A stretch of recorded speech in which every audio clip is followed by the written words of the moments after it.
Church. This is the first time I've ever tried video recording my sermon, and I'm doing it because we need to do this.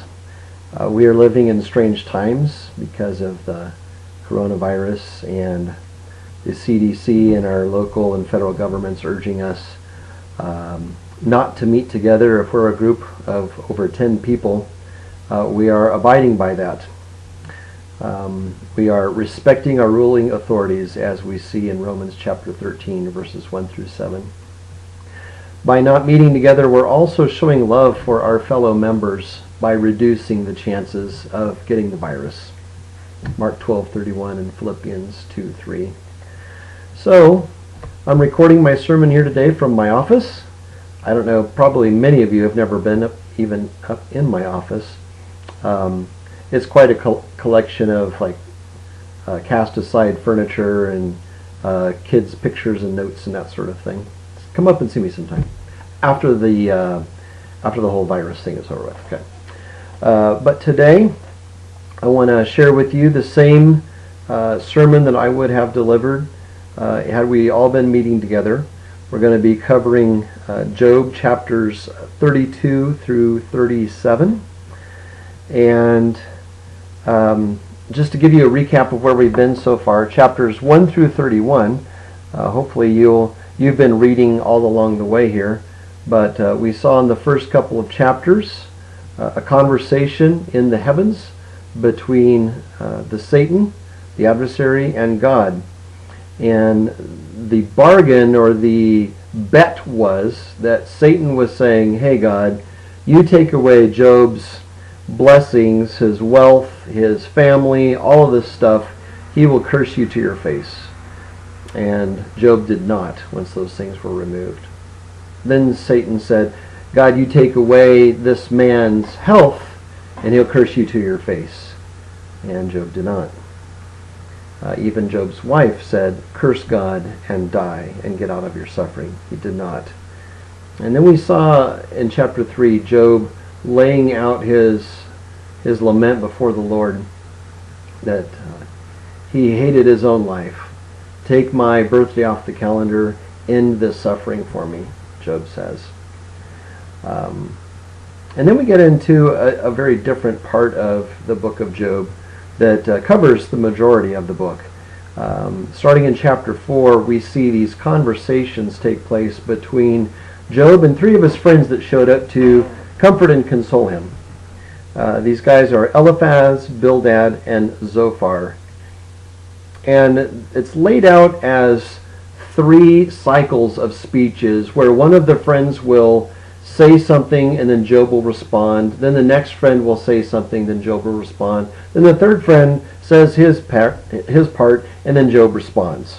And that's the first cycle. Then it goes on to the second cycle and the third cycle, like that.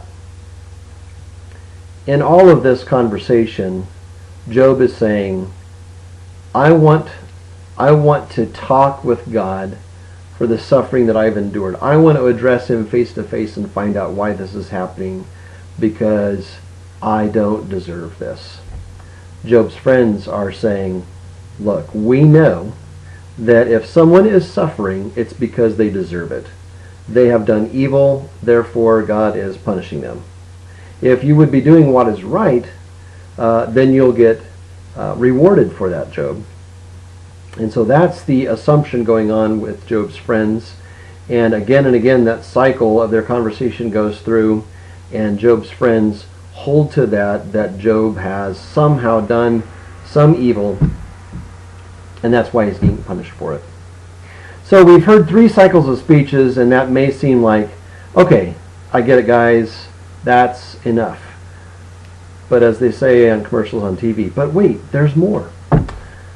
This kind of makes me think of a story that Ronald Reagan used to like to tell about a country preacher. He was a young guy, just fresh out of seminary, and he got assigned to go to this small country church. And on his first Sunday there, he shows up, and he walks into the church building, and he's surprised to find only one guy sitting there. A rancher sitting at the back pew. So this young preacher looks around and then he addresses the rancher and says, well, do you think I should do? And the rancher says, well, tell you what. If I were going out into my field to feed my cattle and I only found one cow there, I'd feed it. And so this young preacher says, okay. And so he gets up in the pulpit and he begins to preach. And he preaches and he preaches and he goes on, and this goes on well over an hour. And finally he comes to the conclusion of his sermon, and he comes down and he asks the rancher, well, what did you think? And the rancher replies, well, I said if I only found one cow in the field, I would feed it. But I didn't mean that I would feed it the whole load at one shot. Okay. So we've heard 3 cycles of speeches, and each person has had the opportunity to speak 3 times. But our new preacher that's coming here in chapter 32, this guy's name is Elihu, he hasn't spoken yet, and he's going to make up for lost time. He essentially delivers 4 speeches, one right after another, not giving Job or anyone else any opportunity to respond. Okay, so here's this guy Elihu I want to introduce to you today. You know, Eric once told me about a preacher that he knew that would literally get warmed up in a back room before he would go out to preach. You know, jumping jacks and everything.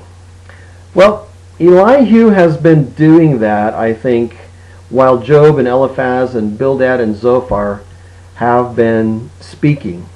So by the time it gets to Elihu, see, we don't know that Elihu is there, because we just find out about Job and these 3 friends.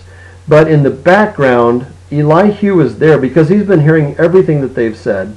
And by the time they're done and Job responds, Elihu is hot when he begins his speech. Look at Job chapter 32, starting in verse 1. So these 3 men ceased to answer Job because he was righteous in his own eyes.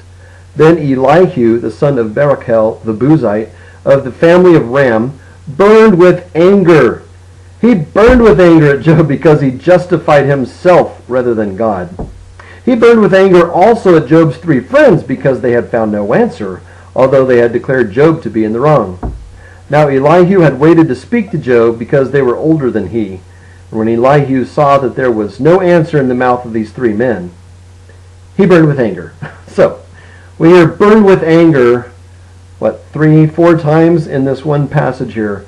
So Elihu is this young guy, and he is angry that these older men that he waited for, he showed respect. He respected his elders. He thought that they've been around the block a bunch of times. They should be able to answer Job and give him the right things to think about. Well, he didn't. Those guys didn't answer Job as they should have. And so Elihu is ready to go. He's heard these guys' answers, and now he's going to respond. Okay? So he's mad.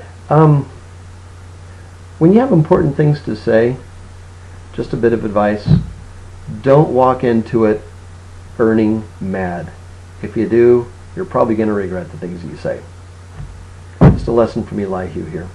So Elihu is burning with anger, and in verses 6 through 22, chapter 32 basically acts as the introduction for his first speech.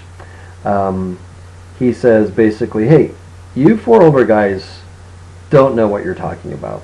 Okay, look at verse 6. He says, I am young in years, you are aged, therefore I was timid and afraid to declare my opinion to you. I said, let days speak, and many years teach wisdom. But it is the Spirit in man, the breath of Almighty, that makes him understood. It is not the old who are wise, nor the aged who understand what is right. Therefore I say, listen to me, let me also declare my opinion. Behold, I waited for your words. I listened for your wise sayings, while you searched out what to say. I gave you my attention, and behold, there was none among you who refuted Job, or who answered his words. Beware, lest you say, we have found wisdom. God may vanquish him, not a man. He has not directed his words against me, and I will not answer him with your speeches. Okay. They're dismayed. They answer no more. They have not a word to say. Okay, so that's the way Elihu sees these 3 friends that have been talking to Job here. You guys had your opportunity to speak and to answer Job. You didn't do it properly, so I'm ready to go. Verse 18, says, for I am full of words. The spirit within me constrains me. Behold, my belly is like wine that has no vent, like new wineskins ready to burst. I must speak that I may find relief. I must open my lips and answer. Okay, he says, I have kept my mouth shut too long. I can't take it anymore. Now I'm going to tell you guys what I know, and everything will be put right. I'm full of words. Elihu is also full of himself. Okay, so here's how the rest of Elihu's speech is going to go. Chapter 32 is like his introduction of who he is and why he's speaking now.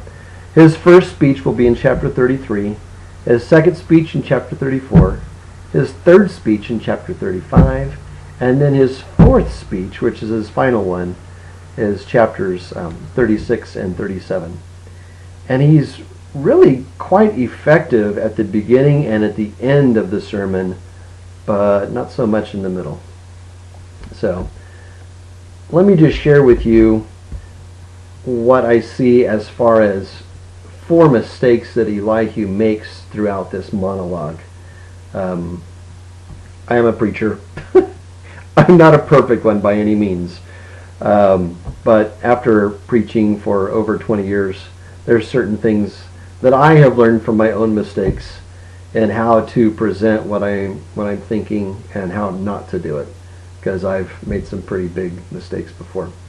So I think number 1, Elihu takes too long to get started.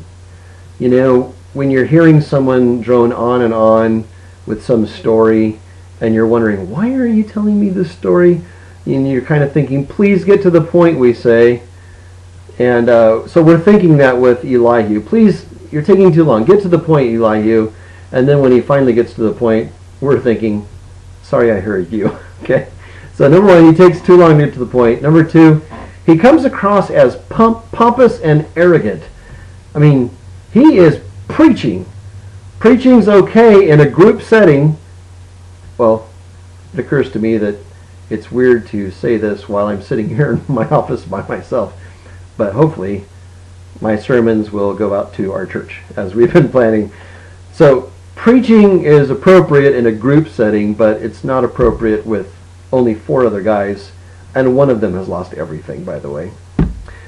Number 3, Elihu states what Job already knew. Okay, he doesn't bring anything new to the table, so it probably would have been better if he just would have kept his mouth closed. And number 4, he never acknowledges that he doesn't know for sure. You know, there's something refreshing when someone is speaking to us their opinion about what they understand. And they say in humility something like, look, this is the way I understand it, or this is what I have learned. But Elihu says in chapter 36, verse 4, for truly my words are not false. One who is perfect in knowledge is with you. Perfect knowledge in the flesh. Elihu, here I am telling you what's what. Okay, that's a mistake. But so those are 4 things that I just like to put out there about Elihu. And then let's go on to his 4 speeches now. And I'm going to do my best to summarize his 4 speeches, as I have before on Job and Eliphaz, Bildad, and Zophar, and the things that they're trying to say through the cycles. Okay, so for the first speech, that's in chapter 33, and it's kind of a bummer because he comes out swinging against Job. Look at verses 9 through 11. You say, I am pure, without transgression. I am clean, and there's no iniquity in me. Behold, he finds occasions against me.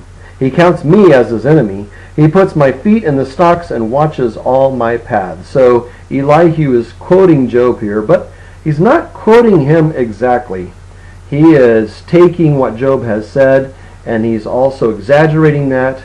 Job has never said that he's pure and without transgression. In fact, he has admitted that he is human and he is frail and he still commits transgression. But all Job has been saying is, I did not deserve what I got here. Okay? Losing all 10 of my children, losing all of my livestock, losing my wealth, losing my reputation, losing my health. He said, I didn't deserve all of that. Okay? So Elihu comes out swinging against Job in his first speech. It says there in verse 12, look, Behold, in this you are not right, Job. I will answer you, for God is greater than man. He's right. Elihu is absolutely right. And I don't think Job would disagree with that. Neither would Eliphaz, Bildad, or Zophar. Excuse me. God is greater than man. Job has never said anything different.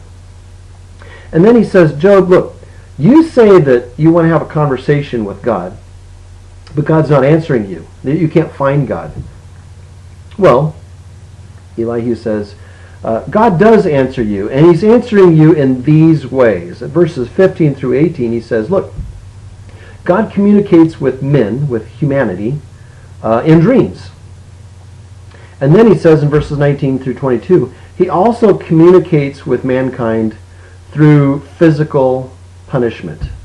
Okay? In other words, if a person is suffering physically, then Elihu says that's God talking to you and telling you that the choices you're making are wrong and you need to repent and change about it. Okay, so he's saying, look, Job, God has not been silent. He's just communicating in ways that you didn't expect. Okay, and so then he moves on to his second speech in chapter 34. Keep in mind the way the first three cycles of things went with Job and his friends. Someone would say something, the other guy gets to respond.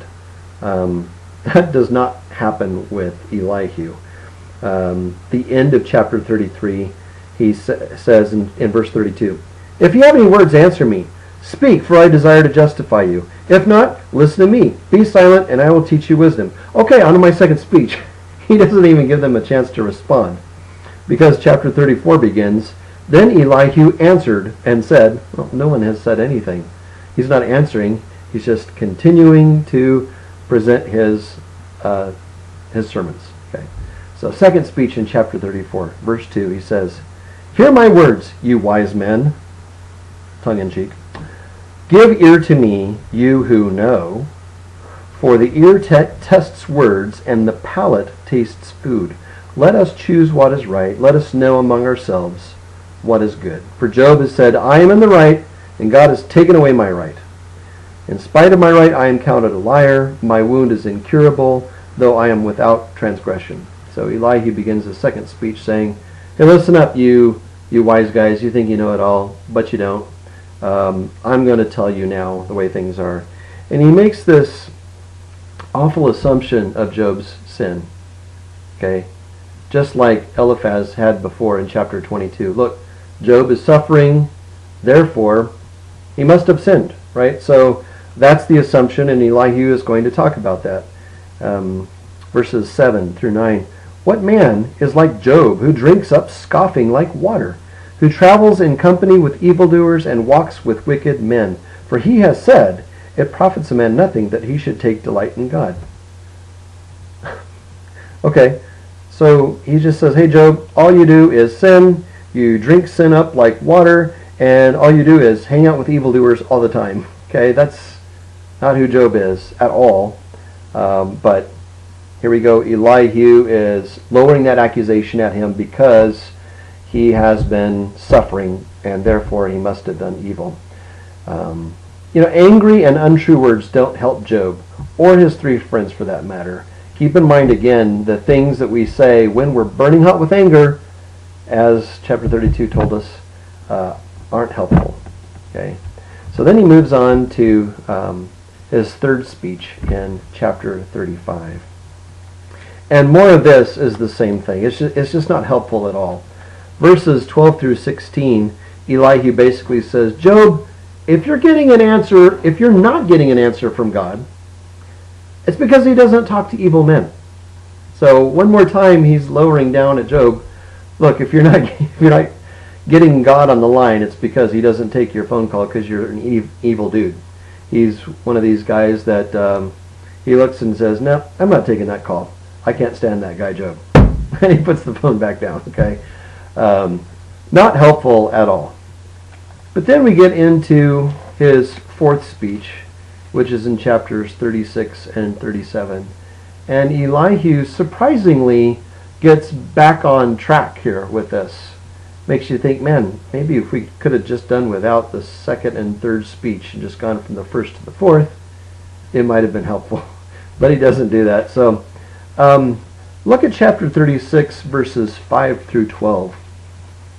Behold, God is mighty and does not despise any. He is mighty in strength of understanding. He does not keep the wicked alive, but gives the afflicted their right. He does not withdraw his eyes from the righteous, but with kings on the throne, he sets them forever, and they're exalted.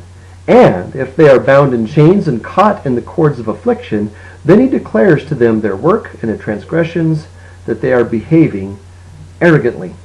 He opens their ears to instruction and commands that they return from iniquity. If they listen and serve him, they complete their days in prosperity and their years in pleasantness. But if they do not listen, they perish by the sword and die without knowledge. So, in this passage, he covers 4 important things to remember. He says, look, God protectively watches over the righteous. And then, if the righteous commit a transgression, he lets them know that they've done wrong. And if they respond to the rod of discipline, he restores them. But if they persist in their sin, then they surely will suffer the consequences. You know, for Elihu's part, this is great theology. This is great understanding here. Why didn't he say this to begin with? He understands here that suffering has a different purpose than what Eliphaz, Bildad, and Zophar have said. So far, those guys have said, look, suffering happens because it's punishment for doing wrong. But they never say that there's a purpose beyond just simply God punishing evil. But with this section here, Elihu says, look, there is a purpose for suffering. The purpose of suffering is discipline. God is trying to correct someone doing evil. And if they respond to that discipline, then God will restore them. So with Elihu's take on suffering here, he says it's not just punishment, it's discipline. And it's for a person's good to try to get them to change their ways so that he can restore them. Okay, so that's a beautiful understanding of suffering here that Elihu shares with them. And then in chapter 36, starting in verse 24, he will go all the way to the end of chapter 37, basically singing the praise of God. And really that is the right way for any preacher to end his sermon, focusing not on man and how important we are or the things that we should do necessarily. A good sermon puts it back on who God is, that we should be acting a certain way because God acts that way. And so in chapter 36, 24 through chapter 37, verse 24, Elihu turns his attention to God and he lifts him up. There's this beautiful, powerful summary of who God is and what he does. And hope you would permit me now just to read this section to you because it's beautiful. I mean, I guess you could push pause right now and be done with it, but stick it out. 36:24. Remember to extol God's work, of which men have sung. All mankind has looked on it. Man beholds it from afar. Behold, God is great, and we know him not. The number of his years is unsearchable. For he draws up the drops of water. They distill his mist in rain, which the skies pour down and drop on mankind abundantly. Can anyone understand the spreading of the clouds, the thunderings of his pavilion? Behold, he scatters his lightning about him and covers the roots of the sea. For by these he judges people. He gives food in abundance. He covers his hands with the lightning and commands it to strike the mark. Its crashing declares his praise. The cattle also declare that he rises. Chapter 37, verse 1. At this also my heart trembles and leaps out of its place. Keep listening to the thunder of his voice and the rumbling that comes from his mouth. Under the whole heaven he lets it go, and his lightning to the corners of the earth. After it his voice roars. He thunders with his majestic voice, and he does not restrain the lightnings when his voice is heard. God thunders wondrously with his voice. He does great things that we cannot comprehend.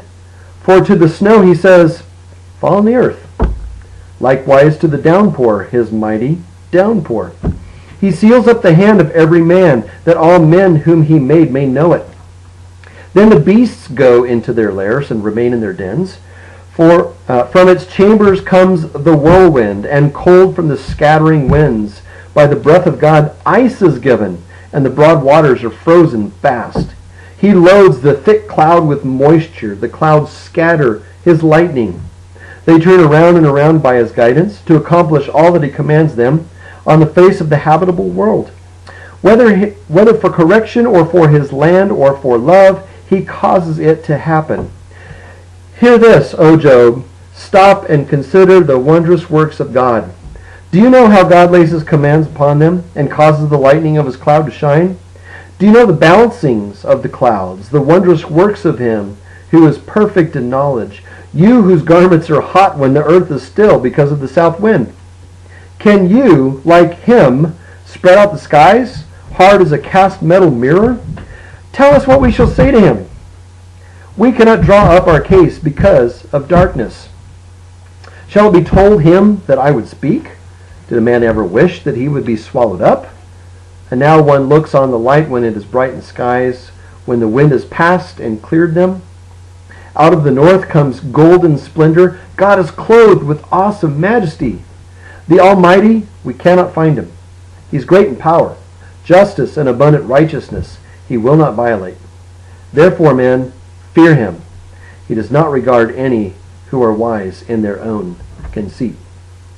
That's an incredible short sermon there that Elihu delivers, telling us of the might, the power of God.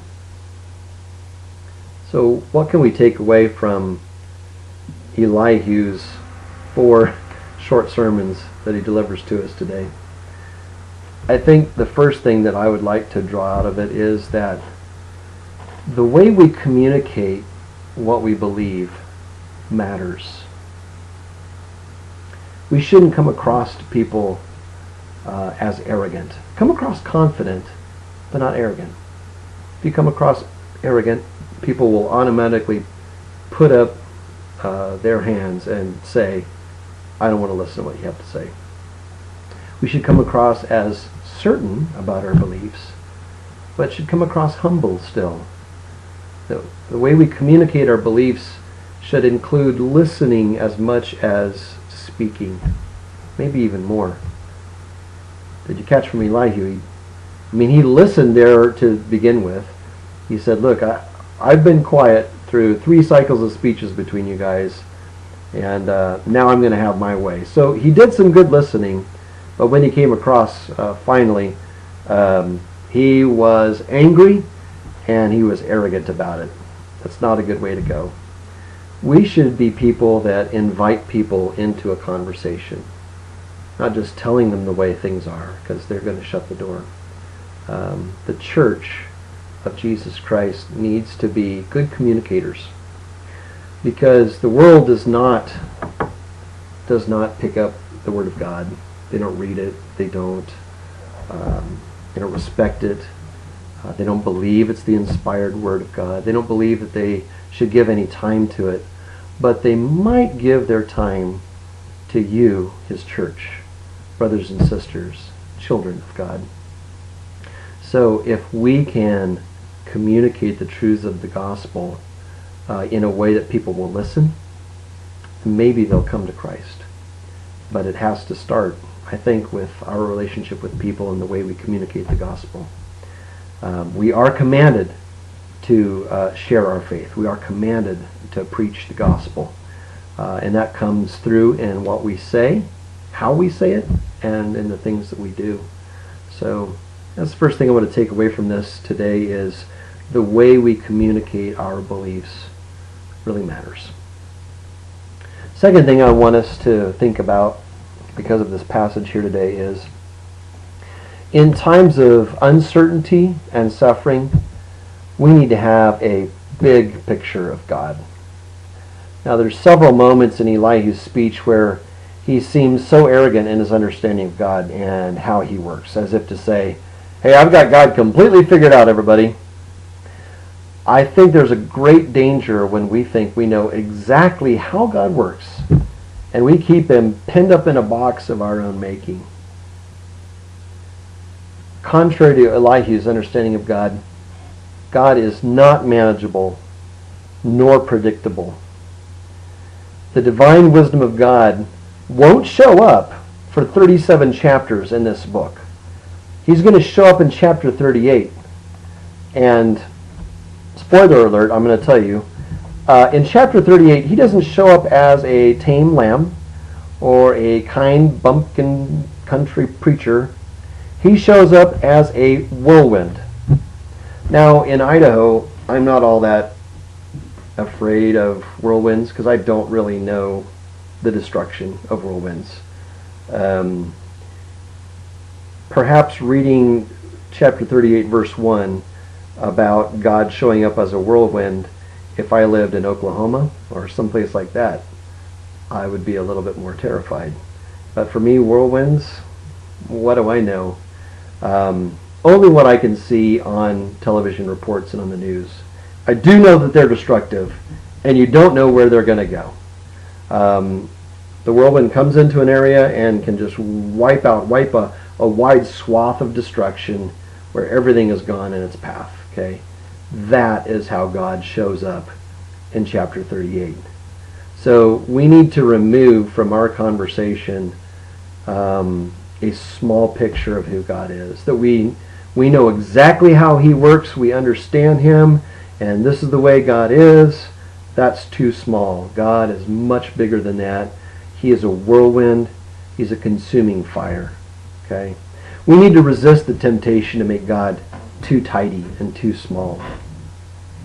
Because if we do understand God in that way, and then trials come our way, that God that we have perfectly sewed up and hemmed up in a little box, he's not going to be big enough to take care of it for us.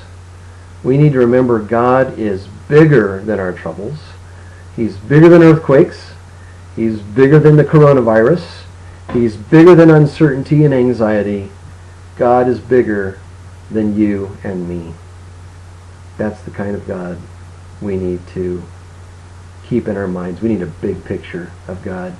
So in times of uncertainty and suffering, we know God's big enough to handle it. He's a whirlwind, and he can take care of things. This is what I want us to gather today from Elihu's speech in Job 32 through 37. I'd like to urge you to prepare yourselves for next week. I will record another sermon just like this because we're not meeting on the 22nd of March or the 29th, in keeping with suspending our services for 2 weeks. Next week I'm going to share with us starting in Job 38, and we will go through probably into the first part of chapter 42. So you could go ahead and read 38 through the end of the book of Job to be prepared for next week. But God is going to show up in a whirlwind, and he's going to answer Job, as well as Eliphaz and Bildad and Zophar and Elihu. And if we're listening, he's going to answer you and the questions you have and what's going on in your life. Put your trust in the hands of God, the whirlwind. Thanks for tuning in, guys. Remember to do what you can to encourage one another, whether it's through our Facebook group, Midvale and Weezer Churches of Christ, or through email, or through a text message, or through a phone call, or through an old-fashioned letter. However it is, encourage one another in this time while we're separated from one another. And I want to remind you too that just because we're not meeting for a couple of weeks, it doesn't mean that our ministries and our bills have stopped. We need to continue to give to the Lord, even though we're not passing around a plate. You can give electronically. You can send a check through the mail to the church in Midvale. That's Post Office Box 157. In Weezer, it's Post Office Box 147. So continue to give. Continue to serve. Don't think that because people are fighting over toilet paper and carrots in the stores, and that the aisles are getting empty and all this kind of stuff, that you should think only about yourself. During times like this, we still need to be greatly concerned with generosity. We still need to be considering one another and our neighbors around us and reaching out to them and sharing with them the good news of our great God we serve. Thanks, guys. Have a great week.